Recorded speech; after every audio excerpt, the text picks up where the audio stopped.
You are listening to E-Radio Show by Missed Apex. We are electric.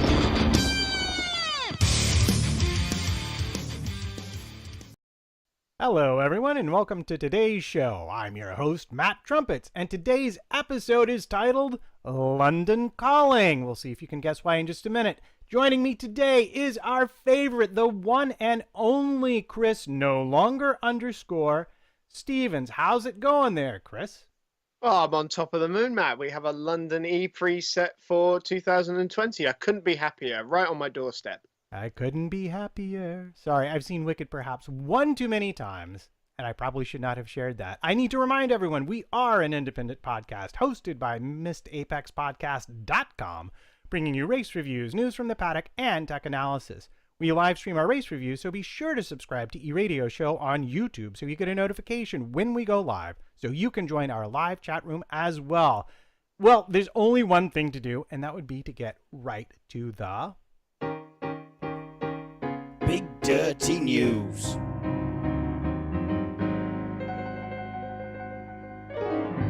And you have kind of given it away a little bit, but go on, gloat some more. You finally equaled Brooklyn.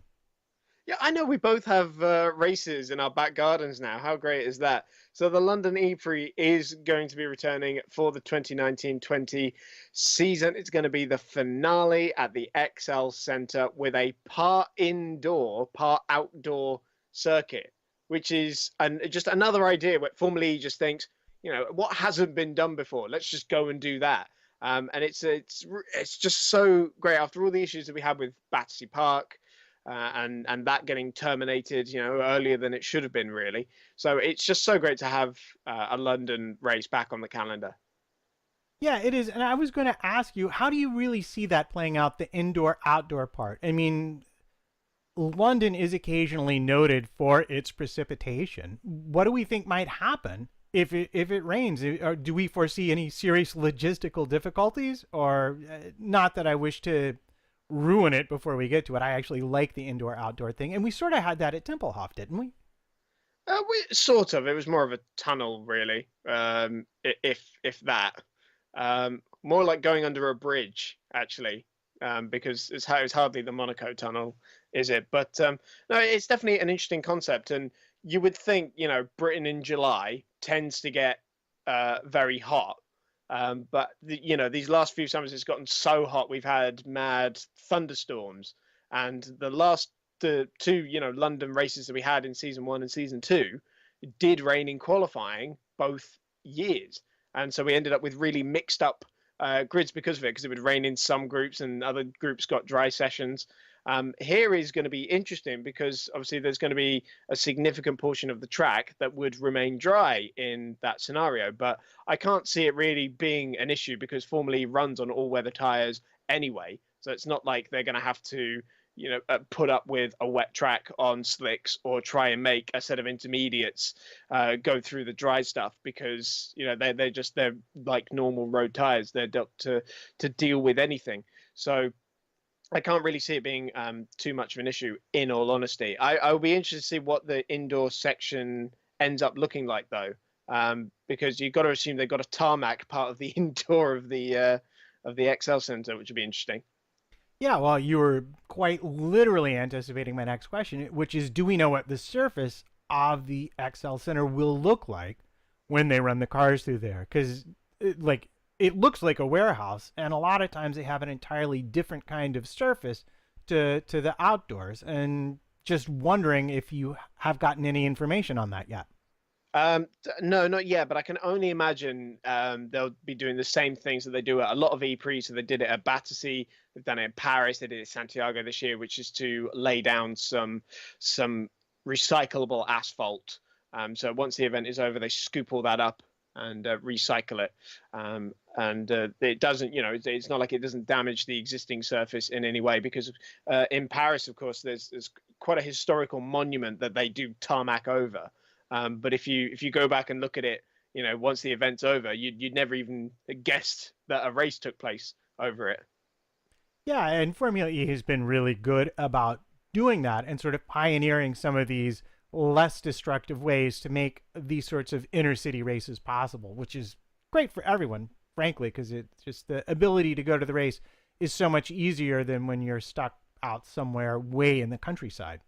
Yeah, and I do hope that this one is a more successful hit than the Battersea, not least ignoring all the council issues that there were with that race, but in terms of the views that the fans got, which wasn't particularly great because obviously Battersea was in the middle of the park, so a lot of the track was obstructed by overhanging trees and things like that. And it was, not gonna lie, it was a pretty narrow circuit where overtaking was quite difficult. I quite enjoyed the circuit myself, but it was a tough one. So hopefully they've kind of worked on that a little bit, and that the race promoters this time will do a much more thorough job of letting the public know that the race is taking place, which is the big issue with the previous one. But I do just have to say it's so great to see Formula E back, where it lives. The big tragedy for me about losing London, or not having a Birmingham race that was mooted, for example, or a race at Donington, or wherever the other solutions that they tried to come up with, was because this is where Formula E was born. Formula E is based in Britain. The vast majority of the teams were for the first 3 seasons. A lot of them still are. This is the home of Formula E, as much as it is, the home of Formula One, because so many teams are based in Britain. So it's really good to see it back. I couldn't agree more, and it's good to see all the major capitals represented, just because I think that it is. But that wasn't even, and I think now about all those shows where we were just scrabbling for the tiniest bit of news. That wasn't even the half of it, really, because there's more news to come. What else is going on? Well, we've had some news from Porsche. They have completed the first miles on their Formula E car with a filming day at their base in Weissach. I believe that's how you pronounce it. Doing not too many kilometers. You are limited to 50 kilometers on a filming day. So I don't believe what they've done here counts as an actual, private testing day, one of their 15 days of private testing that they're allocated as a manufacturer. So Neil Yarni was in the car, of course, the one confirmed Porsche driver we have for next season. And apparently all ran very, very smooth. And, it's a big moment when you get the car out there for the first time, because as we've seen in the past, some teams don't actually make it that far. They bring out on the track and then it doesn't work. So this is a big breakthrough milestone moment for Porsche. It is, and it's an exciting moment, I think, for Formula E too, because it's the amount of manufacturers now involved represents a very serious investment across all motor vehicle manufacturers, really. We've got a lot of momentum heading into next season. Well, next season it will be 10 manufacturers, I believe, on the grid, or maybe more, maybe 11, if depending on how some other deals work out between other teams. But it's certainly, that number is rising, because of course we're going to have HWA is going to become the Mercedes outfit as well, another factory effort. Throw Porsche on top of that as well. So it's a 24 car field of 12 teams. 11 of them should be manufacturers. Or who knows, maybe even all 12 will become manufacturers by that point. It's crazy to think how quickly this has all come along. And, it's an appropriate time to be thinking about that, really, with Formula E achieving a milestone of its own this weekend as well, in the form of its 50th race. And that's fantastic. Before we go on and talk about Hong Kong, though, I do want to ask you one of those questions that I'm sure you always find vaguely terrifying, in that, do you recall off the top of your head whether or not the number of entrants is capped for Formula E? I mean, you're talking 10, you're talking 11. Is there an upper limit for the amount of cars they want running in this series? So I don't think there's anything in the actual, regulations that say you can't have more than 24 cars. But I think Alejandro Agag wants to keep it at a 12-car team. And to be fair, that seems, a fairly, just a solid number of cars, isn't it, really, when you think about it? It's more than what Formula One has got at the moment. So that's, it's a solid number. Before the limiting factor was sheer space in the pit lane. Because of course every team used to have to bring 4 cars to an event back in the days of car swapping, and that just meant that there just wasn't enough space to house 12 teams, for example. Now that we're down to 1 car per driver, and you've got double the space now effectively. So if they do change their minds about let's say let's have a 13th team, a 14th team, maybe even, there's no reason why they couldn't really. Great, thanks for that. So let's move on and have a bit of a chat about the upcoming race, because things are getting interesting. I mean, and honestly, how on earth are they going to top the utter bonkersness of the Mexico City race? I mean, where do you go from there? I'd hate to be a downer and say they probably won't, but I'm a realist. No, Formula E is always exciting though, isn't it? And Hong Kong has provided us with some absolute corker of races in the past. I mean, even if I just think back to the 2 we had at the beginning of last season, with all the crazy that, Sam Bird hunting down and passing John-Eric Verne, Eduardo Mortara leading right up until 3 laps to go and throwing it all away. There have been some epic moments of racing in Hong Kong, and as I mentioned earlier, this is Formula E's 50th race, the Golden Jubilee race, and we are feeling a little, all nostalgic about it, really. But it's an exciting time. Just to remind you what happened last time out before we get into the nitty gritty of Hong Kong. Of course, in that Mexico craziness, it was Pascal Wehrlein who was fighting hard to defend against Lucas di Grassi before he ran out of energy at the final corner, and it was the photo finish in favor of the Audi. And I got to say, after all of that for Pascal, he's almost my favorite for the win this weekend. Mahindra's run really strong here in the past, so he's got to be, and let's face it, he's the guy who's due a win. He may only have 3 races under his belt, 2 in reality, but he certainly seems due one after the almost in Santiago and the almost in Mexico as well. Yeah, I mean, he does seem kind of frighteningly on it for someone who's essentially a rookie to the series. And I'm sure we all kind of thought with Rosenqvist going to IndyCar that Mahindra would struggle to get in someone who was as strong and could really extract the last tenths from the car. But Wehrlein has just walked into it and done a stellar job, and is snuffed out. And although, to be fair, also car related, Stoffel Van Dorn, who showed promise, but because of their issues in the races, has yet to really show us what he can do. I mean, Wehrlein was the perfect replacement for Felix Rosenqvist when I think about it. Young, super quick, super agile behind the wheel, a flair, exciting to watch behind the wheel as well. It was everything they needed to replace Felix Rosenqvist. Wehrlein just has this amazing ability to know exactly where the limit is of his car. And that is something that I think a lot of rookies who come into Formula E misjudge quite a lot.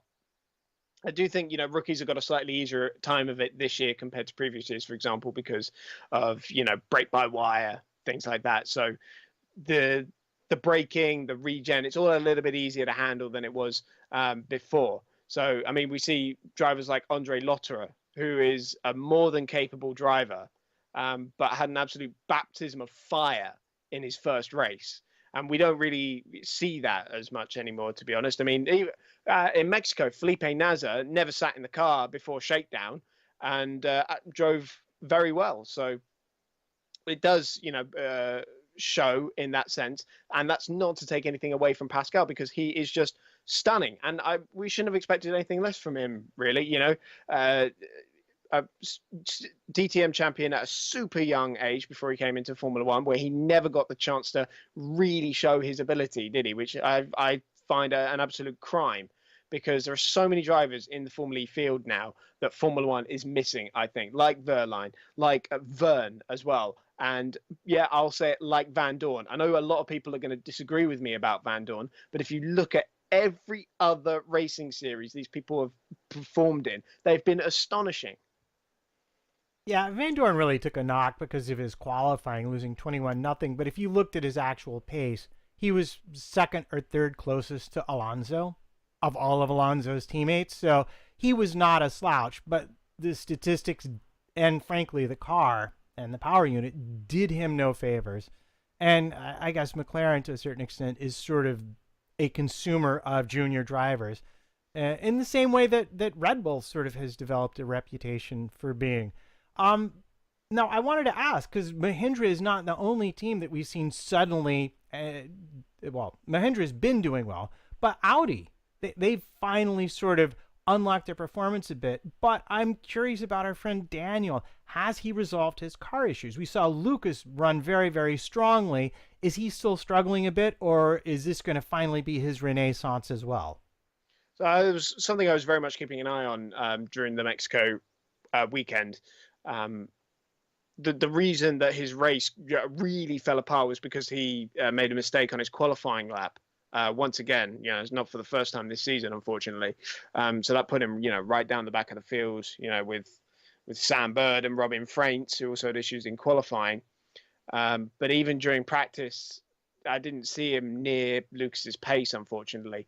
So maybe here, where, this is the first proper street track we've been to all season with appalling road surfaces, where it literally is just on a closed street. I mean, Diriyah was, a largely resurfaced venue. Marrakesh is only a half street track, and it's half permanent facility, and even though the rest of it is tarmacked over as well. Santiago was obviously on a new surface and a bit of concrete as well. And then Mexico obviously was a permanent facility once again. So this is the first time we've seen a traditional Formula E circuit, as it were. So that's interesting, I think, because we could see the order of things change again.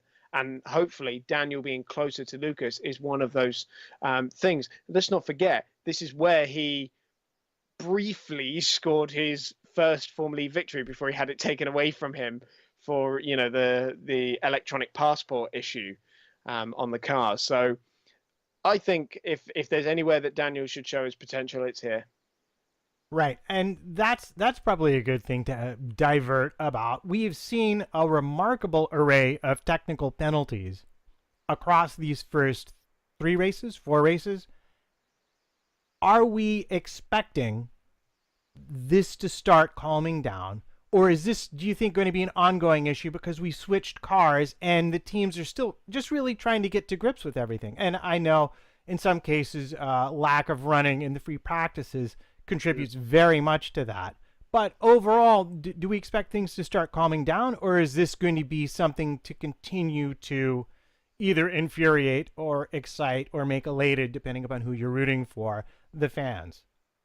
I think it's still going to happen from time to time, isn't it, really? I mean, you even look, 4 years into running the same car, the teams are still making errors, and that is only to be expected for, the reasons you said, where you have such a limited running time before a race and before qualifying. So, it does just pressure mistakes a lot of the time.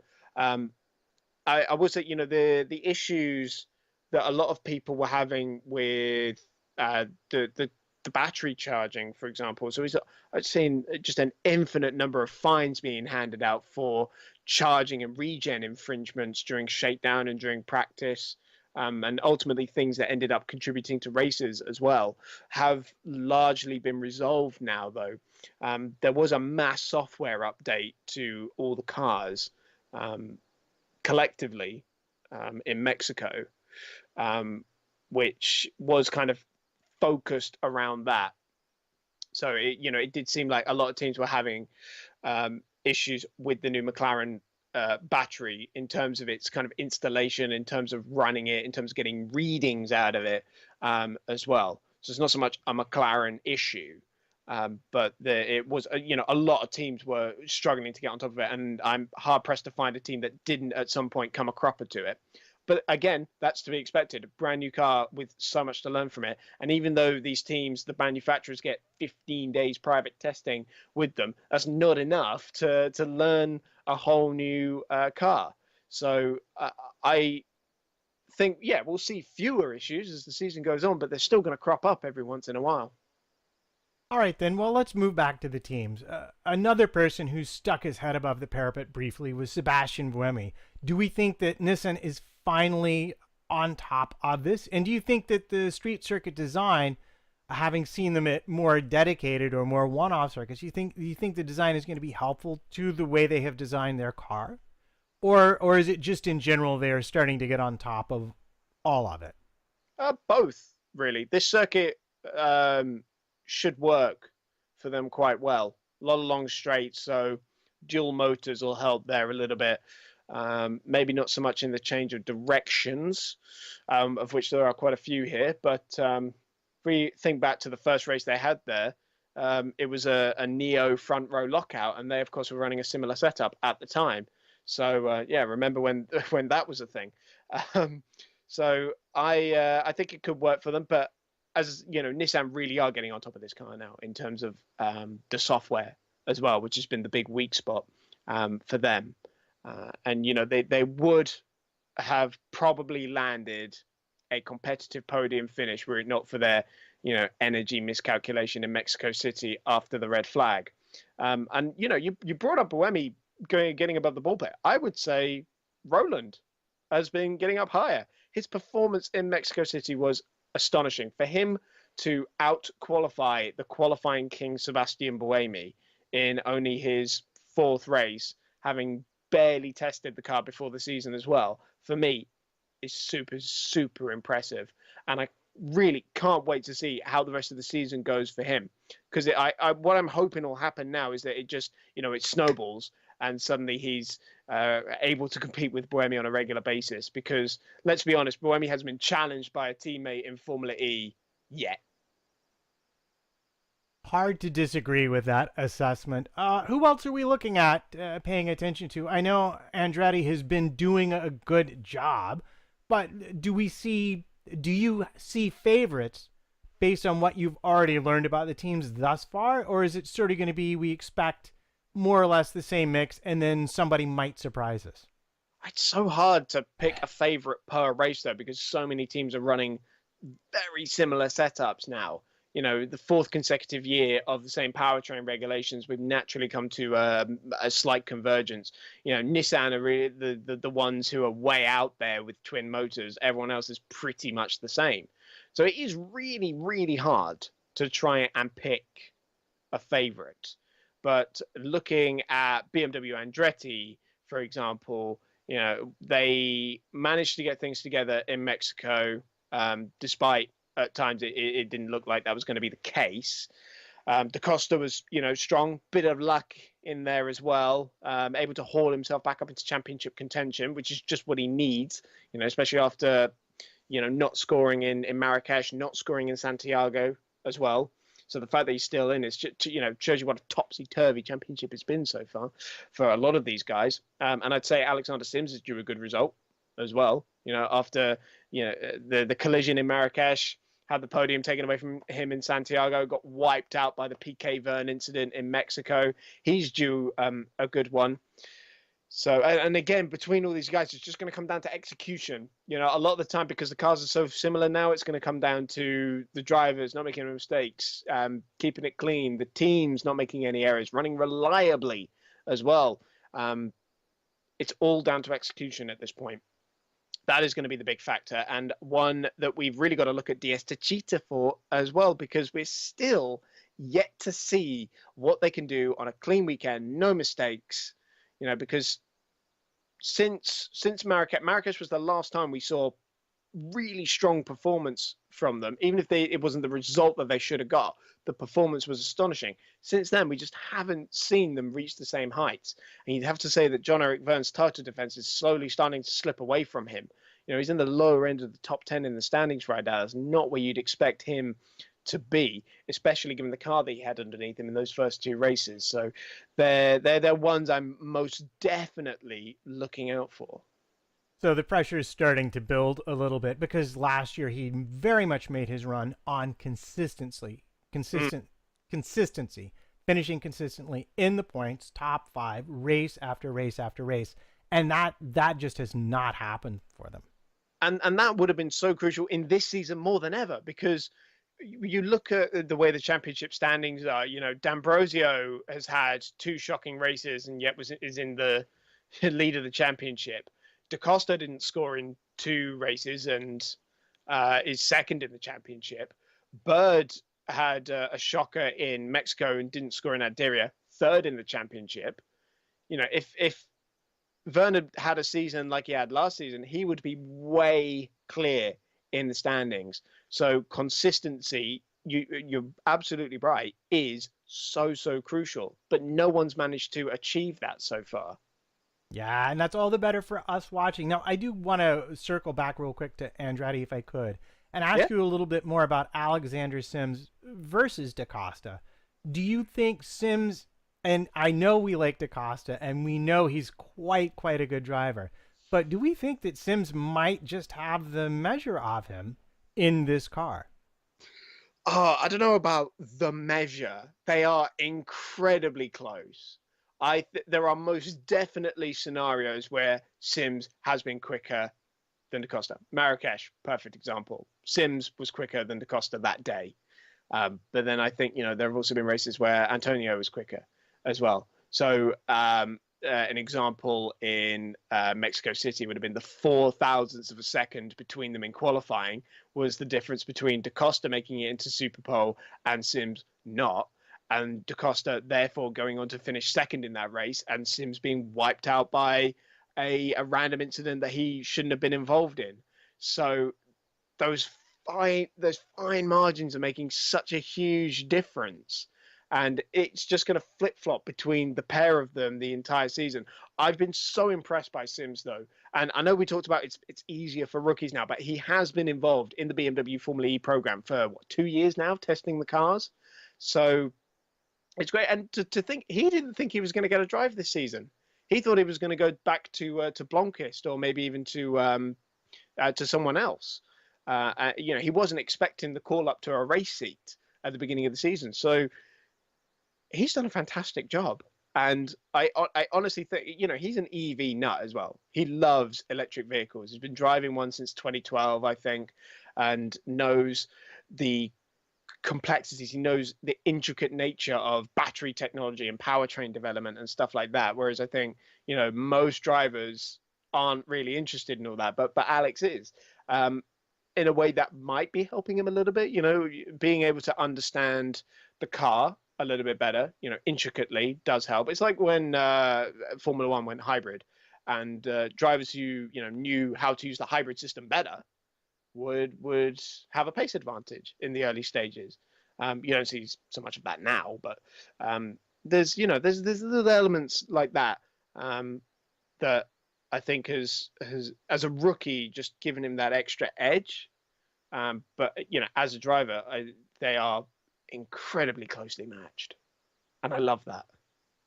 Yeah, well, it is one of the more exciting things to hear you say the thousandths of seconds separating anything, because that very often isn't the case except for in the dire midfield of Formula One at the top. The margins are always usually hundredths or tenths. So it's nice to have racing that close. But we've not really talked about Virgin yet. How do you rate them going into this race? We've seen Sam Bird be a very strong contender at almost every race. We don't expect that to change, do we? No, definitely not. It's interesting with that, because they're going into this race having just lost the championship lead in both championships.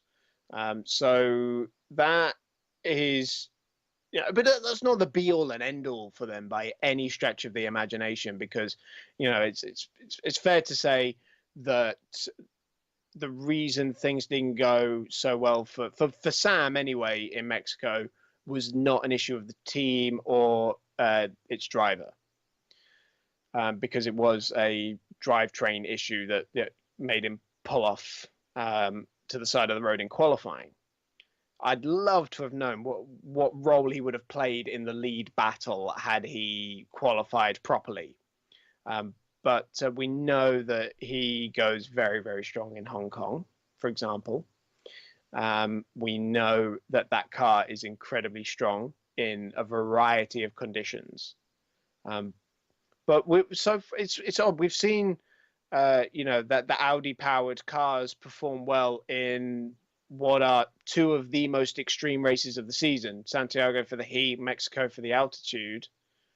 I wonder how it's going to perform on a more traditional street track that doesn't have so many extreme qualities and nature to it. If I were going to be picking just a team, I know that Virgin is probably one of the top teams on the grid, as in the actual, the people put together in it and the way they execute a race weekend and the way they deal with a car. Because if there was anybody that was going to get a car with what DS provided with them with in season 2, for example, and they managed to take that to race wins. The car that they had last season provided to them by DS, they managed to get to within 30 points of a championship when that car was not supposed to be there. They are a team that are so able to execute a race weekend and get the absolute maximum out of a car, and maybe even a little bit more.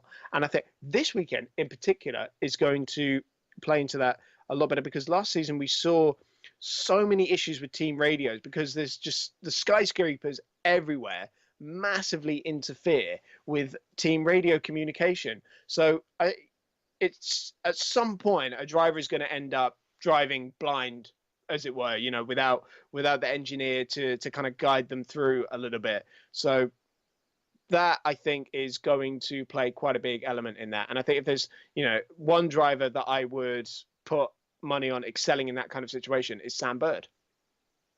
Yeah, hard to argue with that. He does really seem to have a special and unique ability to deal with cars when they're not necessarily at their optimum. And really just his ability to handle the car in less than ideal traction conditions is still one of the amazing to me. Who are we overlooking? Do you have a dark horse for this weekend? Someone you're looking at that you think might be off the radar a bit? I'm keeping a very close eye on Venturi this weekend. Fourth and third in the last 2 races with Eduardo Mortara. And Massa probably would have scored some big points in Mexico as well, but they came a cropper of the red flag miscalculation with the energy. And of course, this is where, Mortara really announced his arrival in FE by leading the majority of the race last season. So they're definitely ones I'm going to keep an eye on to see, how much they really have turned it around, because they had 2 very, very difficult opening races this season, and I'd be very keen to know how now we're going back to the more traditional street tracks, how that's going to play out for them. All right, well, that sounds like a really good shout. I'm just trying to sit and think if I have any other real questions. Well, of course, there's the threat of rain this weekend as well. Yeah, so talk about that a little bit. Well, I've said this so many times. I will believe it when I see it, frankly, because even when it's rained on an E-Prix day, the race has still been dry. New York, when I came up to stay at your place, and I remember no one expected that. We woke up on Sunday and so we weren't expecting this. It's pouring it down. And Adiria was the other one as well. So we'll see how that pans out. Of course, the race this time is on Sunday rather than Saturday, which might actually be good because Saturday is forecast very heavy showers, whereas Sunday is there's more light showers. But I'll tell you what, if any other contenders that we should maybe speak about is Stoffel van Dorn. Because going back to that kind of thinking on your feet situation, I think he does very well in those scenarios, and HWA are due some points at this point. Yeah, I think it's going to be a bridge they'll be happy to cross and put in their rear view mirror. So you think they're finally on for some points this weekend? Because they've shown flashes of like we have some pace, and boy, there was the time he put it in the wall, and it really did look like he was going to score, and he can qualify well. Mm. But do you think they really are at the point of putting a proper weekend together and being able to execute through the checkered flag? Oh, well, they so nearly managed it in Santiago, didn't they? Where the only thing that stopped them was, unfortunately, Stoffel putting it in the wall. In very, very tricky conditions where the track was breaking up. So it was, unfortunate as well. But I think if they can just replicate what they managed to do in Santiago, it's an odd one as well because Santiago had so many key contenders that weren't in the hunt for various reasons. So I think they do need a little bit of luck because if you were to ask me to rank the teams, HWA would still be at the bottom of my list, and that's only to be expected. This is only their fifth race. No one ever came in and was brilliant right away. Not even Jaguar. So let's give them some time. They're not going to be scoring points often, but there are opportunities for them to do so. And who knows, this could be one of them now. Do you want to talk about attack mode? We haven't talked about attack mode yet, have we? Yeah. No, tell us a little bit about how it's set up this time around because we've seen it on the inside of the turn in Saudi Arabia, and that seemed to be a terrible place to put it and very, very difficult. And then we've seen it more where we originally expected it to be, set around the outside where it was a little less dangerous to the following driver and a little easier, but not always 100% for the driver going for it to tag. Well, and then in Mexico, they went ahead and put it in another stupid place where you just had guys running into the back of each other because of it, and spinning them out, which is exactly what happened, and what drivers said was going to happen. So I'm honestly quite surprised by this weekend's location of attack mode, which is on the exit of that turn 6 hairpin where Bird made his move for the lead on Verne last season. So you come around the hairpin and dart towards the inside on the exit, which just seems like another poor place to put it. I'm hard pressed to think of why they didn't put it on the outside of that hairpin. The issue they've got at the moment, if I think about it, is that they're trying to suit attack mode around the existing circuits. Whereas I think, when they do circuit design now, they'll find some way to incorporate a suitable place for attack mode. I can't think of, too many decent locations around that Hong Kong track for attack mode.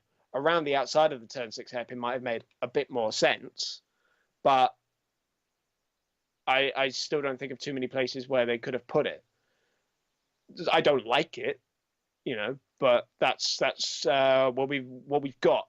Once again, and I do think it's going to result in a few more hairy moments for the guys out there. We probably will see some bodywork coming off because of it, like we saw in Mexico, and like we very nearly saw in Adira as well, and drivers probably missing it as well.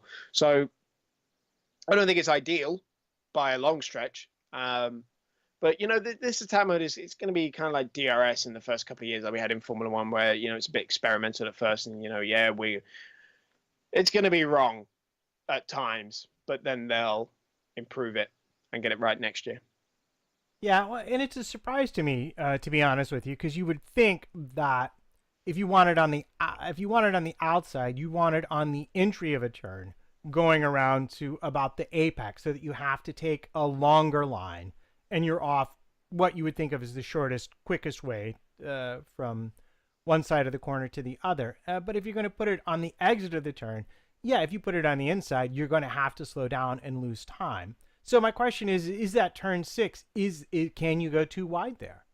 Or is it really only a single car through there?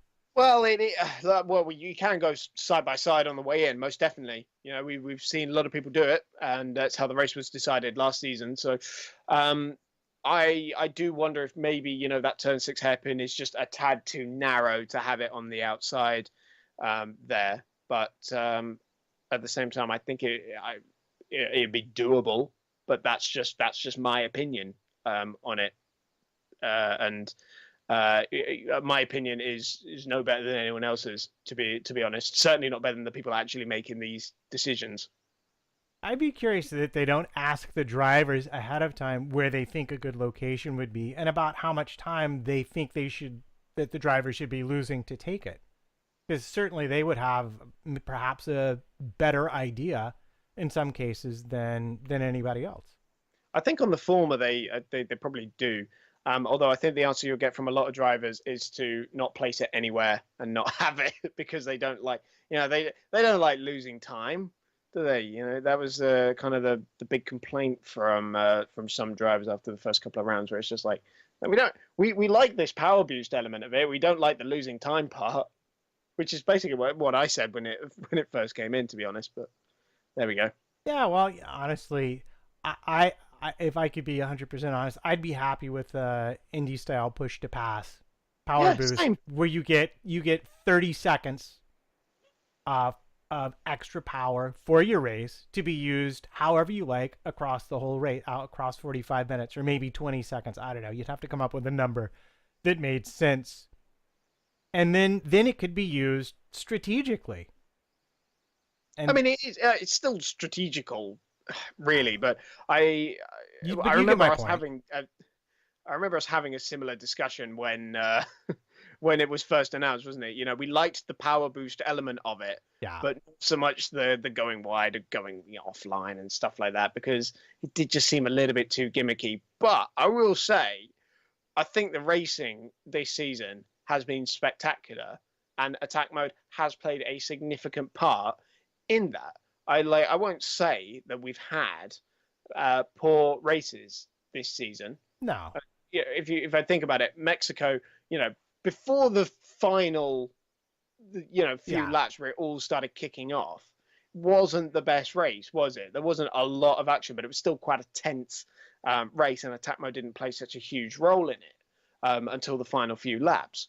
But even so, there's not been a bad race this season. And I think the fact that the cars are so close and the added element of attack mode are two very key factors in why the racing has been a lot better than the last few seasons. Yeah, I mean, for me personally, what I would like is for the skill of the driver to be able to make a difference in the amount of time lost if you're going to do that. And right now, I don't see that, except for the occasional driver who just flat out misses it. I don't see that, if I drive it better, I can gain an extra half second versus if I drive it more poorly. And maybe it's there and I'm just not seeing it because of the nature of adding the power immediately afterwards sort of negates it. But if you're going to do that, then it feels like driver skill should play a part in how much of an advantage you take away from it. In a way, it does, because it's obviously the idea of it is that it's offline. I think in the places where they had it in Marrakesh and Santiago, this rings much truer than say where they had it in Adiria, where they've got it here. Certainly more than where they had it in Mexico City. But you can make a difference because it's so dirty and dusty, and you really don't know what to expect in terms of grip levels out there. If you can handle that a little bit better, it will gain you a bit of an advantage in that you'll lose a bit less time. There were, I think, some variations in how much time people lost in Marrakesh and Santiago when they took attack mode, because it was set up in a better place. But when you've got it on the inside, I don't see it being as much of a factor. No, fair enough. And maybe that's something that would be like the pit stop timings that we get in Formula One. Maybe that would be a useful thing to see how much time cars lose when they pick up attack mode, because then fans could appreciate it better. Yeah, it's hard to measure that though, because you get the power boost instantaneously, so you start negating that. Come on, we're talking about the clever people here. Surely they're the engineers, they're the smartest people in the world. Certainly they could figure out a way to standardize that measurement so that the fans could appreciate what was happening a little bit more. Yeah, perhaps. It's one for the graphic people to work on, I guess. I guess so. Speaking of questions, I think we have some questions from some of our listeners. Would you like to move on to that? Yes. So we got one from the Facebook group. I'll admit this one came before the London E-Prix was announced. That was mainly what it was about. But there was an interesting follow-up to it as well, which was, do you think FE should focus more on new territories like Australia, or try and bring back things like London and old races, stuff like that? And I think, we should be doing both, really. New territories, I'm 100% for. So the New Zealand race is a very popular idea, and one I quite like the idea of, to be honest, because it's just a great setting. I don't think there's going to be such a thing as a shortage of racetracks for on offer for Formula E, to be honest, because there are so many major cities that want to get involved in this. And I think absolutely you've got to go and try out new places. You've got to keep the calendar dynamic. There's one of my criticisms of the Formula One calendar is that there aren't enough new tracks, really, when you think about it. Now, when I think about it, it's because a lot of new tracks end up being designed quite poorly, and then they get discarded after 2 years. But with Formula E, you don't so much have that issue because they're all temporary facilities anyway. So absolutely, go ahead and throw in new facilities. Go and explore. We can always add new elements. We can always maybe add a South African race. There are plenty of European countries still to explore. St. Petersburg in Russia, that's supposed to be coming on the cards for Formula E, which would be big for them in the next few years, because I think the plan for them is to have the Olympics in Moscow, I think it is, and then Formula One in Sochi and Formula E in St. Petersburg. There's the whole big sporting plan going on there at the moment. We can have a race back in America as well on the West Coast. The fact that we lost Long Beach, so there were, in terms of the races that we could try and get back, Long Beach is one of them. Maybe even throw them out onto the full circuit this time rather than the shortened one they ran before. Buenos Aires is a big one I want to see back as well, because that was a cracking track that provided us with 3 fantastic races.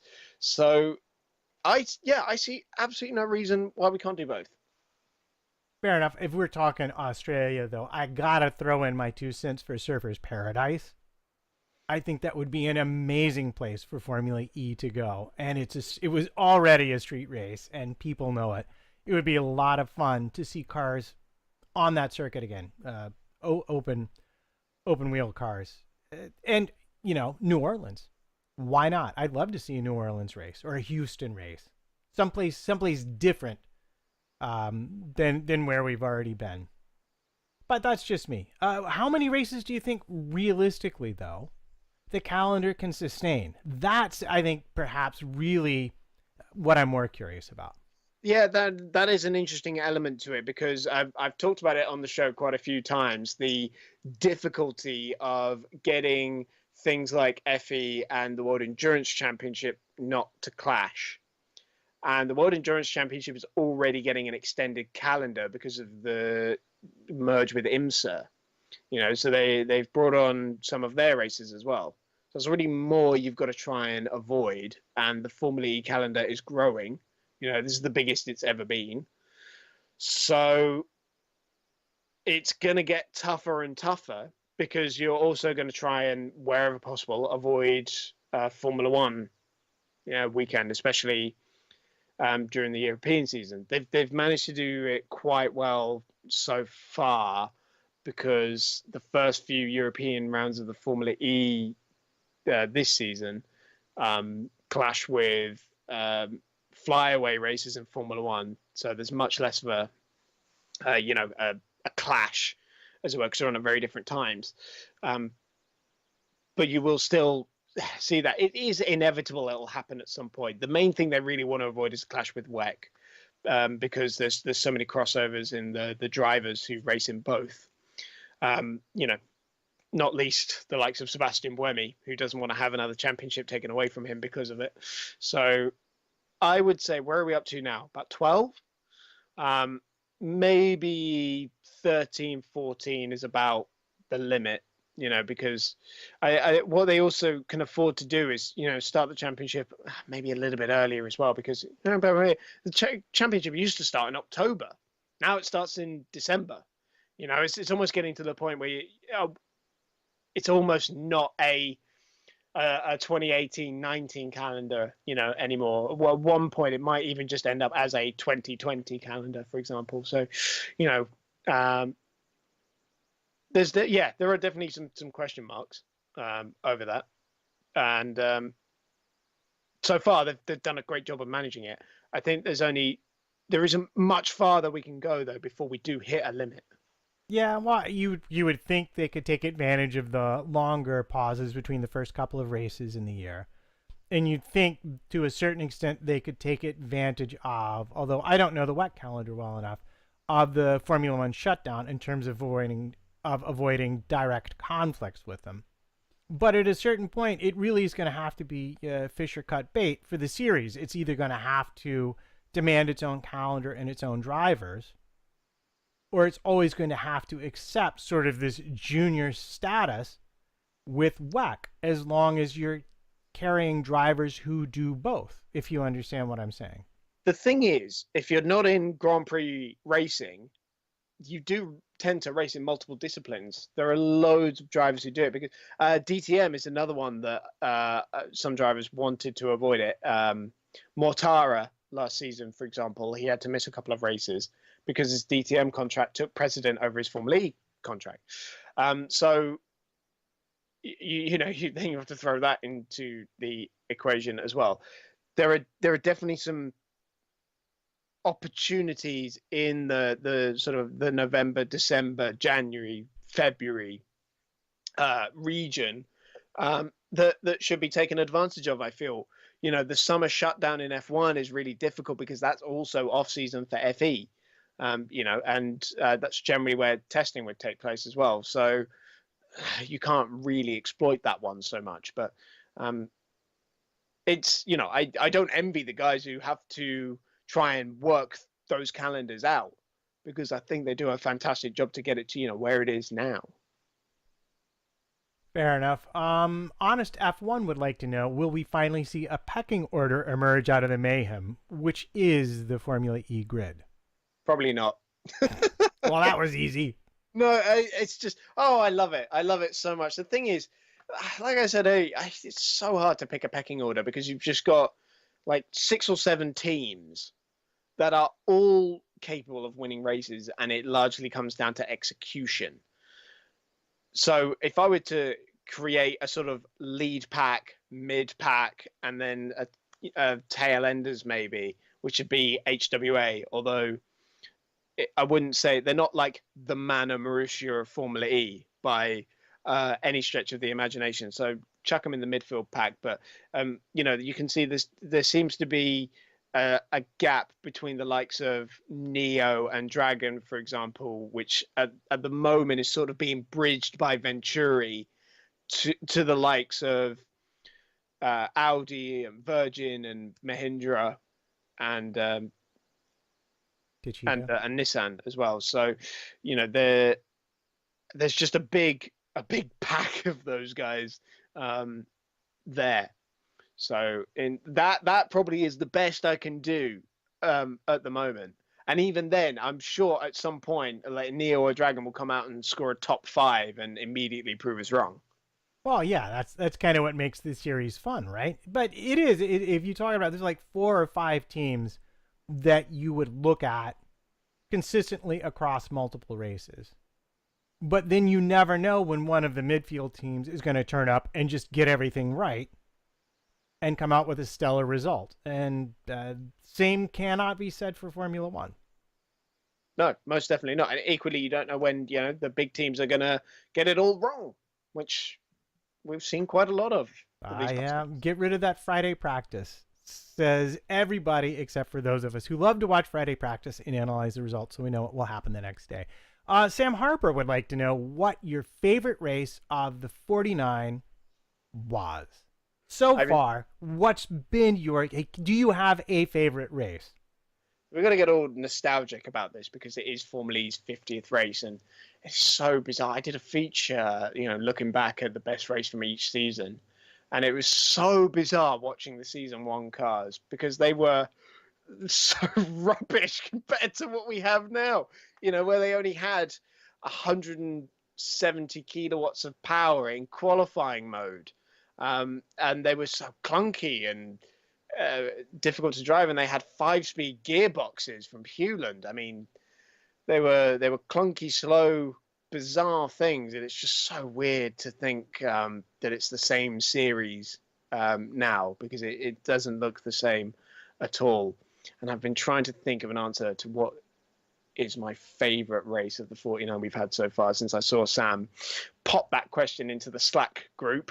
So cheers for that. And I still haven't come to any kind of conclusion. I would say, in terms of a race to be at,